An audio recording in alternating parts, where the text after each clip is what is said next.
Which players could be poised for a breakout season for the Seahawks? I'm going to be bringing in a special guest to dish out some breakout candidates on offense and defense on our latest installment of Locked On Seahawks. You are Locked On Seahawks, your daily Seattle Seahawks podcast. Part of the Locked On Podcast Network, your team every day.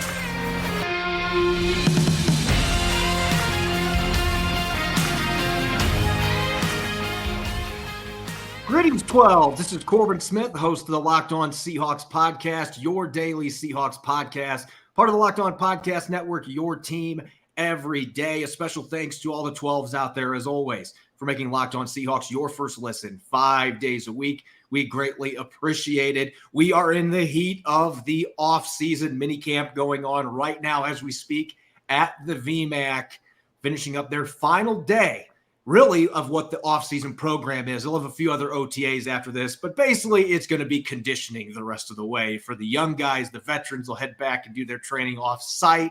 So we are getting close to training camp, and who better to talk about the current state of the Seahawks than the wordsmith himself, Jacson Bevens of Cigar Thoughts. Jaxon, we've been wanting to have you on the show for quite some time, really fired up to discuss everything from Jamal Adams' future to breakout stars to all kinds of Seahawks-related topics.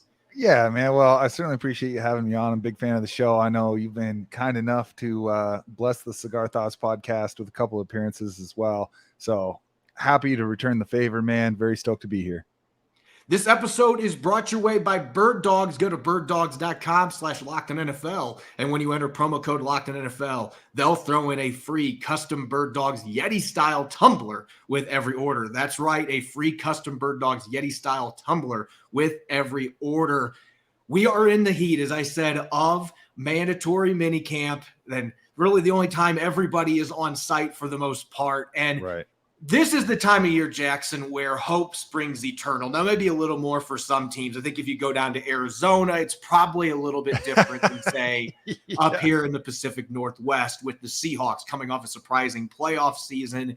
Expectations this year, it's a lot different than last season. No Russell Wilson. This team's going to win 3 or 4 games. Now, the expectations have been heightened with another really exciting draft class, some of the moves they've made in free agency. But in order for this team to take that next step, I think you and I would agree, as fun as it is to talk about draft picks and free agent signings, the teams that make that leap going from just being a fringe playoff team to a Super Bowl contender, they have guys that were on the team the year before that make a big leap the following season. And breakout star, I think it's one of those things that's a little bit subjective because, you know, we could be talking about a guy that goes from being a backup to a Pro Bowler. We could be talking about a player like Colby Parkinson last year who goes from not being able to play because of injuries to having over 300 receiving yards.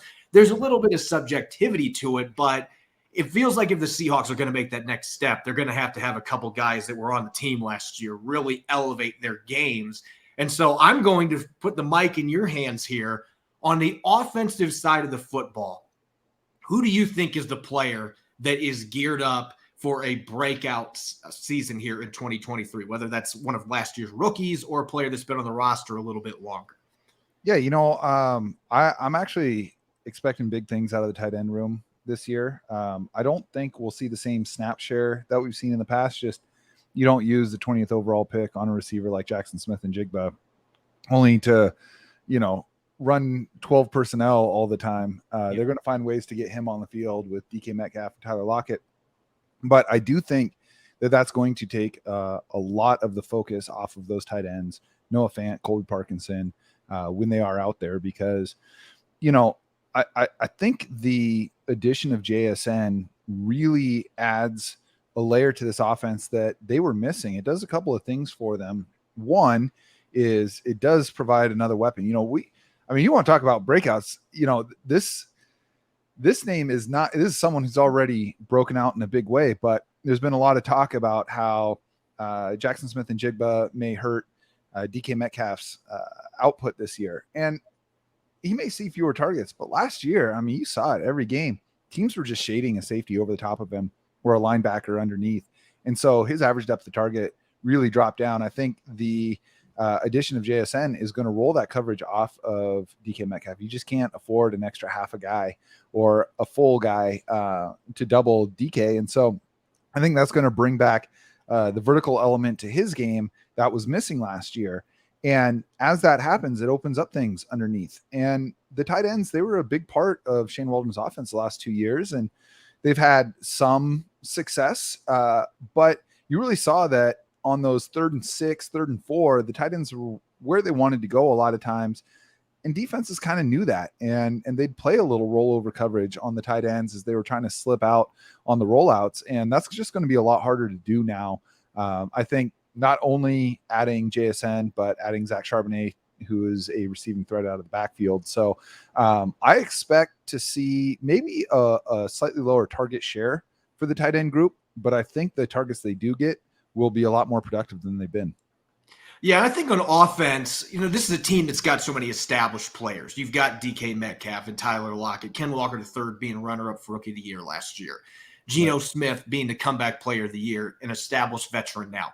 So you have a lot less question marks on that side of the ball. Whereas on defense, this was one of the worst defenses in football for large chunks last year. And they've gone out and made all the different moves they have in free agency and the draft. But there are also some young players on that side of the ball that maybe the Seahawks should be expecting to elevate their game and help that defense come to another level. Last year, Ryan Neal really was that guy. Yes. Now he's in Tampa Bay enjoying I don't know if enjoying is the right word based on the video I've seen, but enjoying the sauna that is Tampa Bay. But he's no longer here in Seattle. So that side of the ball, it feels like there's more of an urgency to find that breakout player. Who's a name that jumps out to you that's been on the roster that really needs to step up for this defense to take that big step forward in 2020? I think if we're talking about guys who are currently or have been on the roster, I think we got to see more consistency from Darrell Taylor. There just has to be more organic pass rush this year. Seattle manufactured some of that.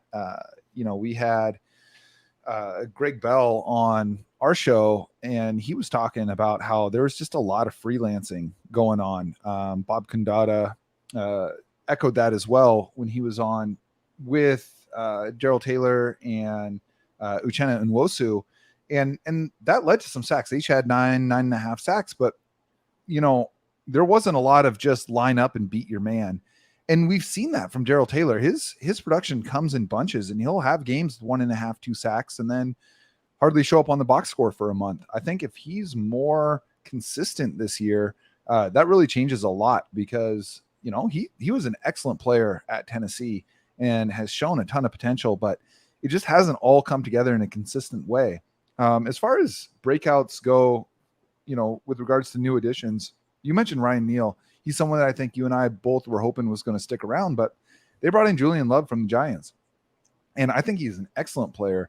And I think he's going to allow that defense to do things they haven't been able to do in the past because he is so versatile. He can cover, he can keep the lid on the defense, he can hit. And if Jamal Adams is back and healthy and they're able to move him down into the box a little bit, you're going to see a little bit more free range safety play than we've seen in a long time. And if Julian Love is as good in Seattle as he has been early in his career in New York, I think that's going to be a big, big deal because this defense doesn't have to be great for this team to go further than they did last year, but they got to be average. This has to be a top 16 defense this year if Seattle is really going to capitalize on their high-end goals. And I think Julian Love plays a big role in them being able to do that. We're going to have a lot of time here on the show to really dive into this offense because you mentioned it doesn't feel like this defense has to be a top 10 unit for this team to really be a contender in the NFC because of the firepower they have on offense. But at the same time, if they're 30th again defending the run, it isn't going to matter. If you can't stop running games, it's really difficult to be able to, you might be able to get to 500 range like the Seahawks did last year, but it's really hard to win football games. So we'll have plenty more opportunities to talk about both sides of the ball continuing here on our Thursday edition of Locked On Seahawks. This episode is brought your way by Bird Dogs. Putting it simply, Bird Dogs make you look and feel good. You want to take them off. Bird Dogs stretch khaki shorts are designed to fit slimmer through the thigh and leg, giving you a truly sculpted look. Bird Dog shorts do the exact same thing as Lululemon, but fit way better. And unlike regular shorts, they aren't made of a stiff, restricting cotton, keeping you comfortable year-round. Take my word for it, whether I'm heading to Baltimore to cover a tough road game for the Seahawks or chilling at my house preparing for a podcast like the one we're doing right now, I'm always sporting Bird Dog shorts and joggers because they're extremely comfortable, don't restrict movement while keeping the slim look, and sweat wicking fabric keeps me cool and dry all year long, no matter the elements. I can't recommend Bird Dogs enough. Go to birddogs.com/LockedOnNFL. Enter the promo code LockedOnNFL for a free Yeti-style tumbler with your order. That's birddogs.com/LockedOnNFL for a free Yeti-style tumbler. You won't want to take your Bird Dogs off. We promise you. All right, you're listening to the Thursday edition here of Locked On Seahawks. I'm your host, Corbin Smith. A special thanks to all the 12s out there, whether you're listening overseas in Sweden or you're in nearby Bellevue. We greatly appreciate you making Locked On Seahawks your first listen 5 days a week. We've got a really fun guest here on our show today. Jacson Bevens, the wordsmith from Cigar Thoughts, also an awesome podcast. You can check out his latest episode interviewing our good friend, Big Walter Jones. One of the best interviews out there. It's crazy, Jaxon, because in his playing career, everybody said that he was silent Walt and that, he didn't have much to say. But I can tell you, knowing Walt really well, that post-playing career, that's kind of changed a little bit. He likes to yap a little bit. It's really changed. But make sure, listeners, that you guys check that episode out on the Cigar Thoughts podcast.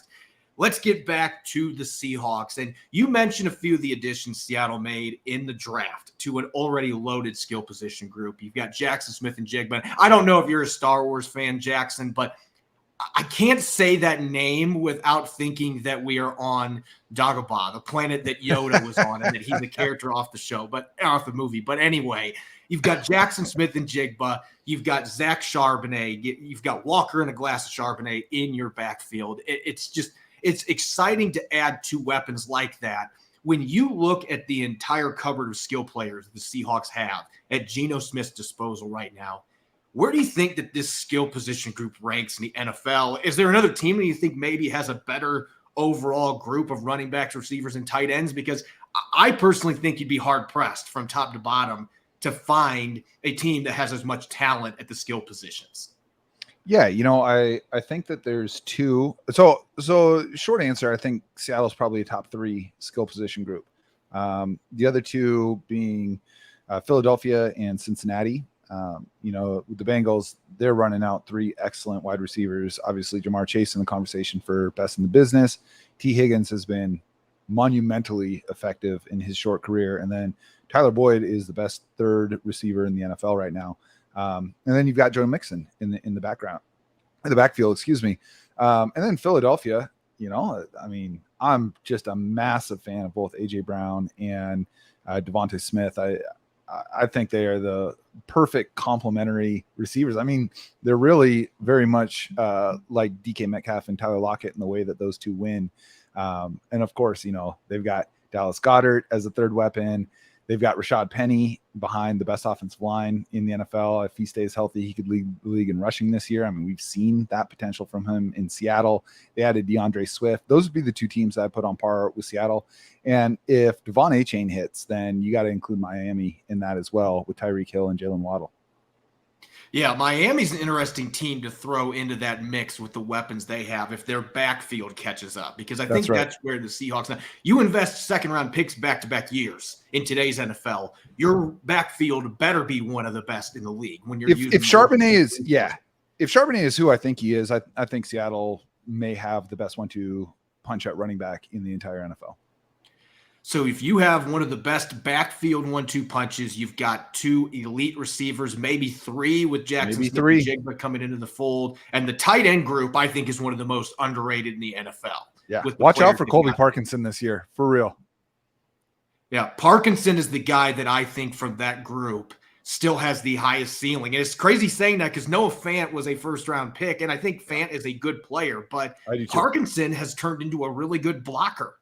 On top of being a guy that can stretch defenses with that 6'7" frame, just having him healthy. So he would have been the guy I circle. I said, maybe last year was a breakout year, but I could see this year being the breakout year for him, especially in the red zone, because what do teams do when you've got Metcalf, Lockett, you've got Smith-Njigba, if you have 2 tight ends out there? I mean, what do you do? Eventually it's like, well, somebody's going to get open. And if you've got a 6'7" tight end with soft hands, that creates issues for you. But we talk about all these weapons, and there are the skeptics out there with Geno Smith. And you can understand to an extent that skepticism because he's such a rare story. Like maybe Rich Gannon's the only other player I can think of that went from being a backup for 5 years to suddenly being a Pro Bowl, maybe even borderline all-pro caliber QB. Like it just doesn't happen. So you can understand why there's some people that are skeptical. At the same time, though, you look at the weapons they've added, especially Smith-Njigba, you got to think that that's going to elevate his game just by default because they've taken an already good offense, a prolific offense, and said, you know what, we're going to double down and add some guys that make this an even more dynamic group. Yeah, absolutely. You know, you got to go back a long way to talk about other kind of career backups who have had this blossoming. And the guys I'm going to mention did it earlier in their careers and did it with the team that drafted them. You know, your Tony Romos and your Aaron Rodgers and your Steve Youngs. These are guys who sat behind starters for a long time and then finally got their shot and took advantage. But those guys were in the same system the whole time and they got those opportunities in their 20s. Geno Smith has basically been signing 1-year contracts, betting on himself for 10 years. And he finally got his opportunity. He really sealed, you know, he really made it count. He took the stage and there was no sense that he wasn't ready for that moment. And it speaks to a decade of preparation and maturing and being ready. You know, I think that as far as him elevating his game, I think we saw Geno Smith's ceiling in the first half of the season last year. I think he was truly playing like a top 4, top 5 quarterback in the NFL. Would I rank him there? No, I would not. But second half of the season, he wasn't bad, but he was more like top 10, top 12 quarterback. And a lot of that was the offense kind of got siloed a little bit. You know, the interior offensive line really struggled in the back half of the season, which shut down the running game for most of their final 9 games. Lockett missed a game and Marquise Goodwin. I mean, I love Marquise Goodwin as a third wide receiver. I hope he has a lot of success in Cleveland, but you know, it just wasn't, he doesn't have the route tree to keep the offenses open as they were with Tyler Lockett. Now with JSN there, you can put all 3 of those guys on the field and you can't double anybody. You can't cheat any one way or the other. And it creates a contingency plan for Tyler Lockett, who is getting older. But I think Geno Smith with this roster now, assuming health across the board, which, you know, every team's going to deal with some injuries, but when we're prognosticating, we just kind of have to assume everyone's going to be healthy on all the teams. And if that happens, I think Geno Smith could be a top 5 quarterback all year long. That would be huge news for not just the Seahawks, but for him, because we know that his contract has a lot of those escalators that are baked in, and he willingly took that. He was betting on himself. Hey, there's a lot of money here, but I've got to earn it, and he believes in himself. You mentioned the offensive line, and I feel like this has been a broken record for the last 12 years, that if there's something that's going to hold back this offense, it is the buffet bashers up front. And this is a group that's invested a lot of high picks. They've got 2 tackles that started almost every game together as rookies last year, and looks like they're going to be really good starters in the NFL. But you mentioned the interior offensive line. Austin Blythe struggled in the second half last year mightily. He retires after the season. You bring in Evan Brown. You draft Olu Oluwatimi.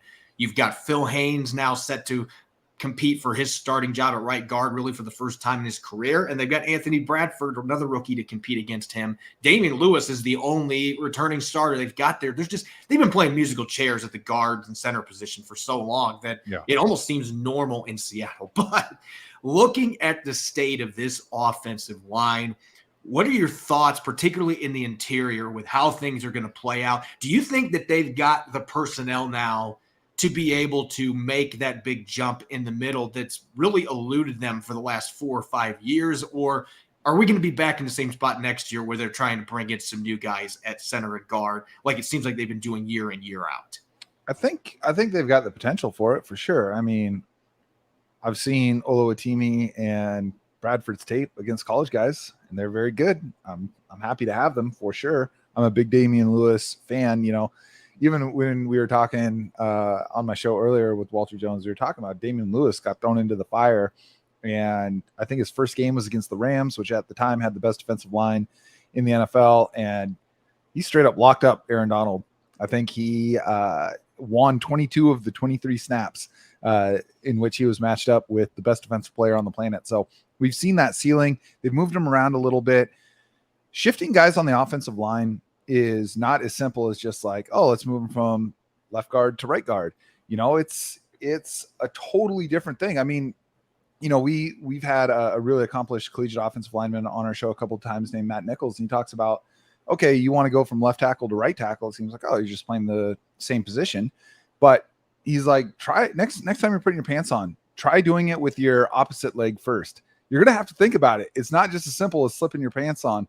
Now apply that to everything that goes into blocking defensive player at the NFL level, right? So continuity is so important. It's so hard to have in the modern NFL with the salary cap, with the way free agency works, with the fact that the gap in athleticism between offensive and defensive linemen has just widened over the last 10 years. So having that continuity is really, really difficult. And I think that Seattle early in Pete Carroll and John Schneider's tenure invested a lot of high-end draft capital in these offensive linemen, and, Okung hit, but other than that, they didn't really. And they had Tom Cable trying to turn basketball players into offensive linemen and tight ends into offensive linemen and defensive players into offensive linemen. And it never worked. And how could it? Now you've got a team that over the last 2 years is investing in blue chip Power 5 offensive linemen, bringing them in to play the same position they played in college. And that continuity is so important because it is so difficult to have. You just do not see a lot of teams bringing back the same starting 5 year over year. There's just too much challenge in, one, accumulating enough talent to do that, and two, keeping them together under the salary cap. The best way to do that is to get them all on rookie contracts. Seattle is attempting to do that right now. They have a chance to have 4 of their 5 starters be rookies by the end of the season, and that allows for affordable continuity. So that's kind of what I'm hoping to see. I would love to see Oluwatimi and Bradford take the starting jobs by the end of the season. You're listening to the Locked On Seahawks podcast. I'm your host, Corbin Smith. Special thanks to all the 12s out there, as always, for making Locked On Seahawks your first listen 5 days a week. We greatly appreciate it. For our everydayers out there, make sure to tune in to our latest Blue Friday episode. I'll be rejoined by my co-host, Nick Lee, and we're going to be looking at some rookie projections with a bit of over or under. Should be a really fun game. Make sure that you are tuning in. Let's shift to defense now. Our special guest here, Jacson Bevens of Cigar Thoughts, the wordsmith himself, and it's seeped over into podcast now. A really good podcast. Make sure to check it out. Their latest episode with Big Walt, Hall of Famer Walter Jones. Offense really has all the pieces set, at least at the skill positions, for the Seattle Seahawks. And that was one of the reasons they were able to get into the playoffs last year, a top 10 scoring offense. But the defense was a lot more inconsistent and at times really struggled, especially against the run, ranked 30th in the NFL, stopping the run. There was a stretch there. Josh Jacobs helped exacerbate this issue, but there was a stretch there. It felt like you could take high school running backs and put them behind an NFL offensive line, and they would find success against Seattle. They just couldn't get it did feel that way. The run game. It was rough. So looking at what Seattle has done this offseason, they actually shelled out a lot of money in free agency to try to shore up this defense. They used high draft capital to try to fix all levels of the defense as well. What was the most fascinating move, in your opinion, that the Seahawks have made on the defensive side of the ball throughout this offseason? The one that's most fascinating to me is drafting Devin Witherspoon, number 5 overall, which is a pick I was really excited about. I had kind of heard through the grapevine after the combine that the decision makers for the Seahawks really liked this kid. And I just didn't know that they were going to pass on some of the talent that was still available. Everyone linking them to Jalen Carter or Tyree Wilson, Will Anderson, if he had fell there. And they stuck to their guns and they took a kid that, the stats on this guy are crazy. I read somewhere that he had over 100 snaps in man press coverage last year and gave up 1 receiving yard. He hits like Cam Chancellor. And I don't say that about anybody. That might be the first time I've said that about anybody since Cam Chancellor. But you watch this kid's tape, he knows where the ball's going so fast. He gets there so quick. And, we always talk about building winning teams around the passing game, right? You need the quarterback, you need the left tackle, you need the receivers. Well, the same is true on the defensive side. You need to be able to lock up receivers in the modern NFL.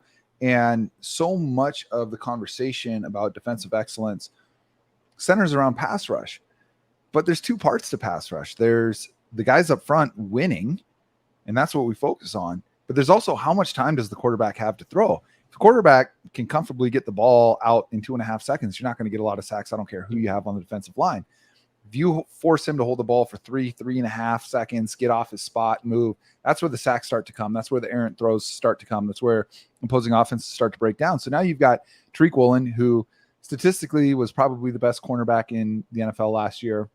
Kobe Bryant, who shows a knack for actually creating turnovers, which is something this defense has really lacked for the last 4 or 5 years. And now you add Devin Witherspoon to that.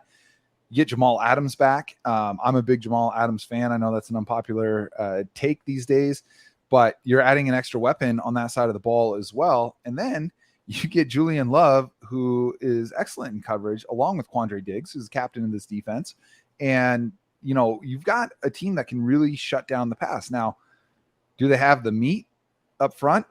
I don't know, man. I don't really see this run defense getting a whole lot better this year. I love Draymond Jones. I was a little surprised that they made such a splashy free agent signing, spending $50 million on defensive linemen. That is not something that Pete Carroll and John Schneider have chosen to do in their first 10, 11 years in Seattle.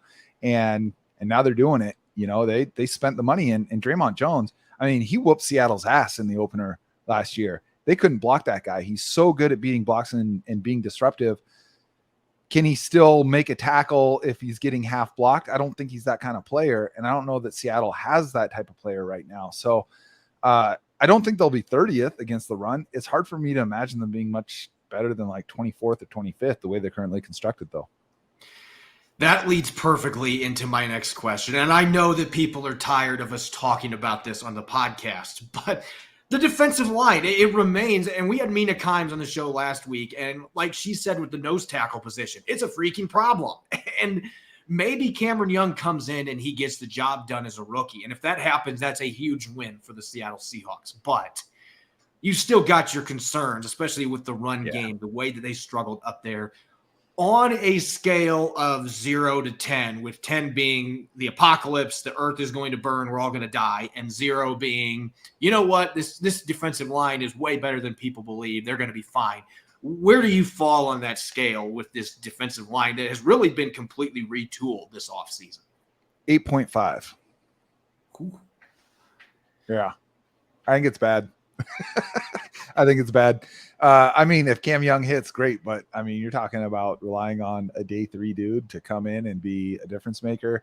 That's tough, man. I mean, they've, for years, have been good about getting guys on 1-2 year contracts, big, meaty dudes like Al Woods, Quentin Jefferson, etc., who can gobble up blockers. You know, maybe they don't get a lot of tackles for loss, but they can take blockers out of the play and free up their linebackers to make tackles. And I think it's a big reason why you see Bobby Wagner and Jordan Brooks at the top of the NFL's tackle leaders a lot. Also, because they struggle getting off the field and give up a bunch of 14-play drives.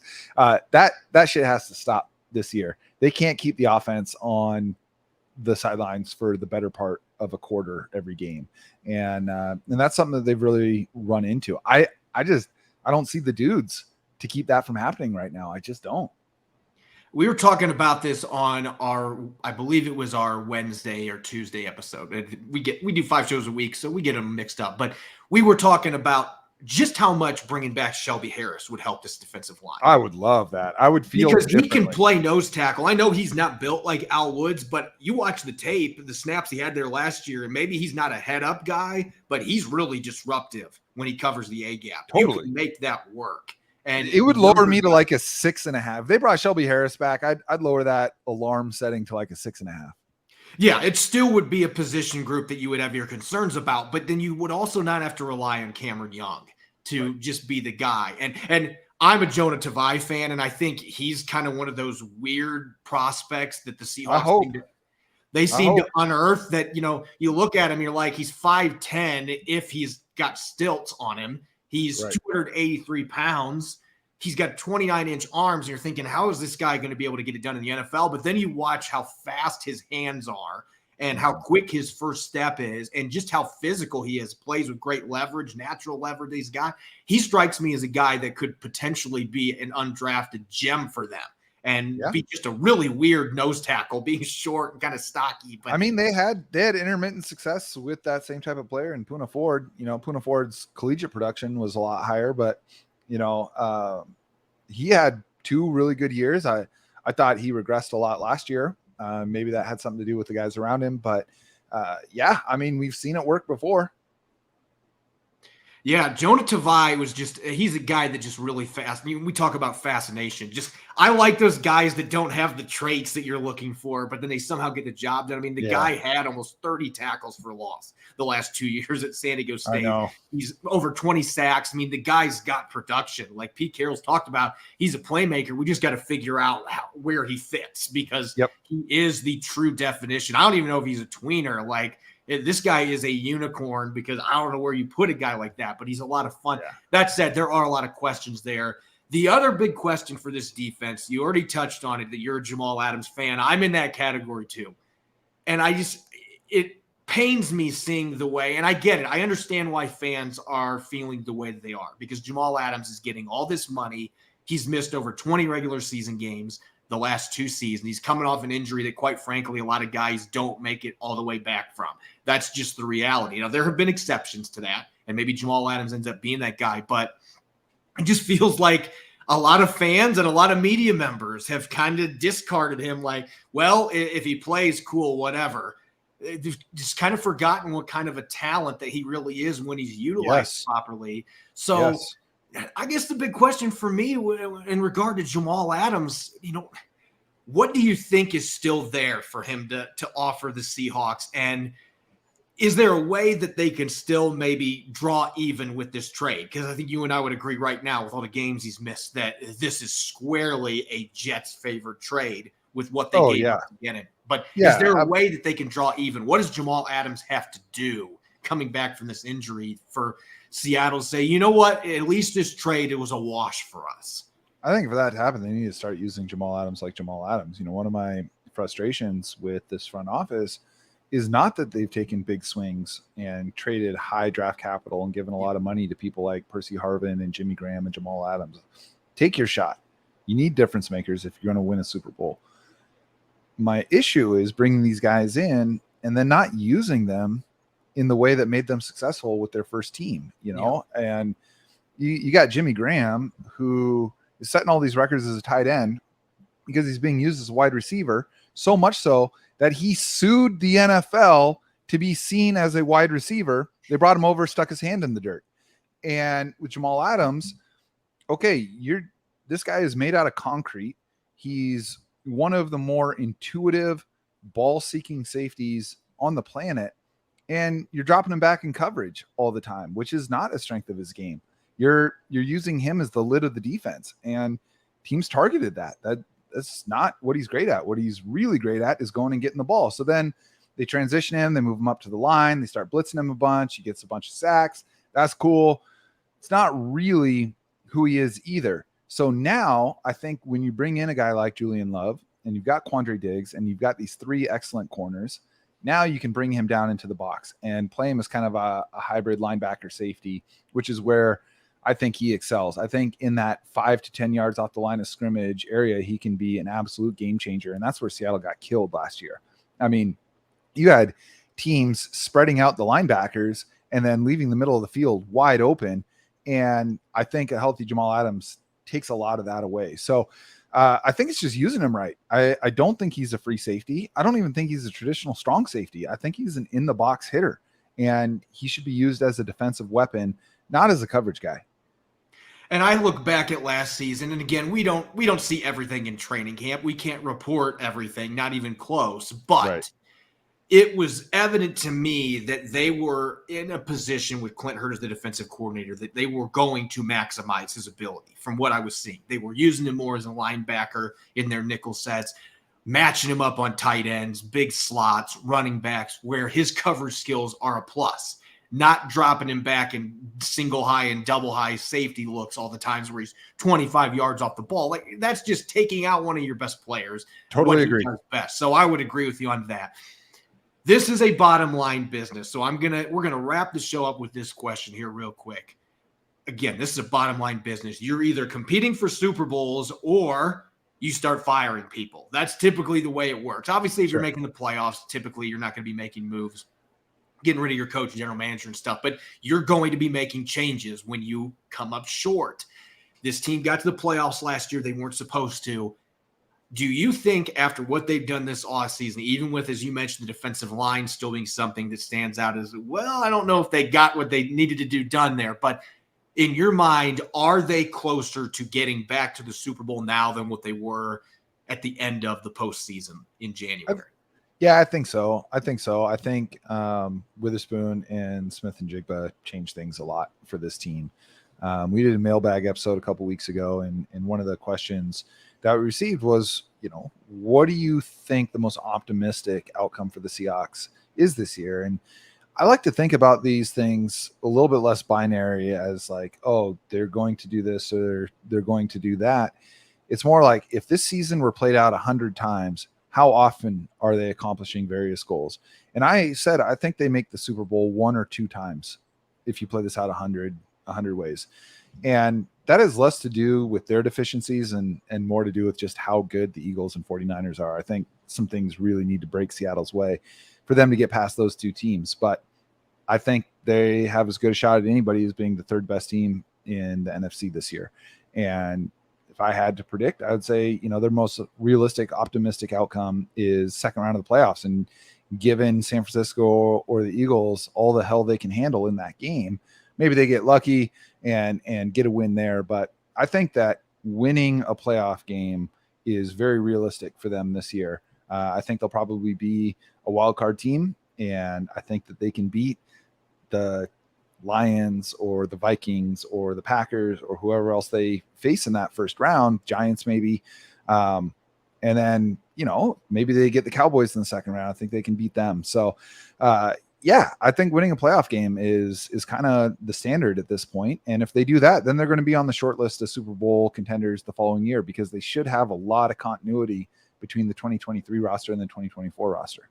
Yeah, I think you just hammered home a really good point here, because fans are impatient and they're going to say, hey, we need to get to the Super Bowl this year. But it's like, man, y'all were saying we're going to win 4 games, not you, fans in general and league pundits. You're saying this team's going to win 4 games last year. And now all of a sudden it's like, oh, you got to get to a Super Bowl. Give me a break. Man, these guys are so far ahead of where they're supposed to be right now. If they're winning a playoff game in year 2 of this quote unquote rebuild, man, they're killing it. Yeah, that's the point I'm making here. And I think a lot of fans, I think that they're just thinking, well, Geno, the way he played last year, he's got a new contract, new weapons. We got some of these guys come back on defense. NFC is weaker than the AFC, which there's truth to that. I mean, it is wide open, but they just got to win a playoff game. Take that stepping stone, and anything else they get, that is an extra cherry that's put on top.